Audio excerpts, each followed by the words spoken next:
আজ আমাদের দিগন্তস্থান শ্রী শ্রী রামকৃষ্ণ কৃপা প্রার্থী সংঘ হারিট হারিট রামকৃষ্ণ মিশনে যাচ্ছি।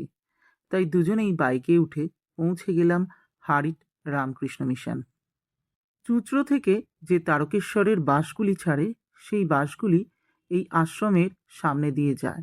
তবে আমরা বাইকে করেই এদিক ওদিক ঘুরি বলে বাইকে করেই গিয়েছিলাম, যাতে অতি সহজে পৌঁছাতে পারি এবং অতি সহজেই আমরা বাড়ি ফিরে আসতে পারি। গিয়ে তো ভীষণ ভালো লাগলো, চারিদিকটা নিরিবিলি, স্তব্ধ, একদম শান্ত পরিবেশ। যখন গিয়েছিলাম সূর্য অস্ত যাচ্ছে, গোধূলি বেলা, অসম্ভব সুন্দর লাগছে মন্দিরটা। মন্দিরটা বেশ সুন্দর। সামনে দুটো বড় বড় ময়ূরের স্ট্যাচু করা আছে মন্দিরের চূড়ায়, আর অসম্ভব সুন্দর লাগছে। পরিবেশটা শান্ত, ভীষণ সুন্দর। আমার তো গিয়ে খুব ভালো লেগেছে। পারলে তোমরাও একবার ঘুরে আসতে পারো হারিট রামকৃষ্ণ মিশনে।